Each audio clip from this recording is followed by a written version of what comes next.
The last time we spoke together, Terry, we were talking about the EHC needs assessment process. And so today we're going to carry on with that theme, aren't we, and talk about the education, health and care plan process and what happens. So we're going to carry on today talking about the EHCP process. So maybe you could start, Terry, by telling us what happens once the EHC needs assessment has been undertaken. What happens next? Yeah, of course I can. Okay, so once the education, health and care needs assessment has been undertaken, all the information from the assessment period will be gathered and a document called a needs assessment report will be generated. At this stage, a meeting called an outcomes meeting will be arranged and held by the local authority to go through the needs assessment report and to make any amendments where necessary. The parent, child, young person, local authority, school and other professionals that are invited can attend the outcomes meeting. The information gathered as part of the assessment period and the outcomes meeting then goes to be looked at by a panel, which will then decide whether to issue an education, health and care plan. Okay, so at what point must the local authority inform the family or the young person whether they are going to issue an education, health and care plan? Okay, so the local authority must notify the parent or young person of their decision whether or not they will issue an education, health and care plan within a maximum of 16 weeks from the request for assessment. Right, so when the family has requested the assessment or the school has requested assessment, the local authority then has 16 weeks before they must notify the young person or the family. So what happens then if the local authority then agree to issue an education, health and care plan? What are the next steps? If it is agreed to issue an education, health and care plan, a draft copy of the education, health and care plan will be sent to the parent or young person, giving them notice that they have 15 days to A, make comments, representations about the draft education, health and care plan, B, request a meeting with the local authority to discuss the draft if the parent would like a meeting, and C, to request that a particular school is named in the final EHCP. Okay, so from start to finish then, Terry, how long does that whole EHCP process take? Okay, so the whole process should take no more than 20 weeks from the date of the request.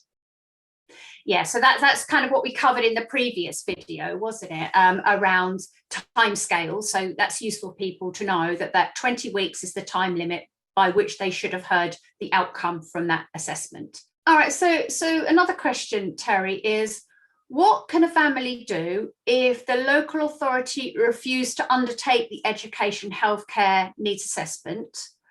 What can a family do if they don't agree with the contents of the education, health and care plan draft? Okay, so when the local authority decides not to issue an education, health and care plan following an education, health and care needs assessment, or when they issue the final education, health and care plan, they must inform you that you have a right to have appealed to the first tier SEND tribunal. Before you bring an appeal to the SEND tribunal, you must first consider mediation. This does not mean that mediation is compulsory, but it must be considered. The exception to this is if you are appealing only about the school or college placement, or where no school or college is named and you are appealing about that fact.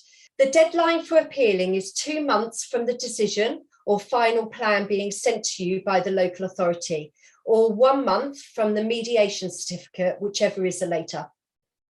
I see. So the options, if you don't agree, are to go to, first step would be mediation, to consider it, and then you can consider appealing to the first tier tribunal. Is that correct? Yes, so in order to appeal, you'd need to obtain the mediation certificate, with the exception of if you're appealing about school placement only. So Terry, I wonder if you could then just outline what are the means available to parents if they don't agree with a decision that the local authority has made in this EHCP process? on the letter that you've received from the local authority, they will offer you a way forward meeting. That's giving you a chance as a parent or a young person to be able to meet with a representative from the local authority and to be able to raise your concerns or the areas that you disagree with and see whether you can reach an agreement. And it's very similar to mediation, just a less formal way. I see. And then, of course, if you've gone down those routes and you still can't reach agreement, the ultimate recourse that you have as a parent is to go down the route of the first tier tribunal. So there's a lot there that parents can consider if they don't get the decision that they think they should get in relation to EHC needs assessment, EHCP process. And I feel like there's probably a lot to explore there, Terry, around mediation, way forwards and first tier tribunal. So maybe we could say that we'll speak about that in our next video. Yeah, definitely. All right. Thanks again, Terry. Thanks, Sue.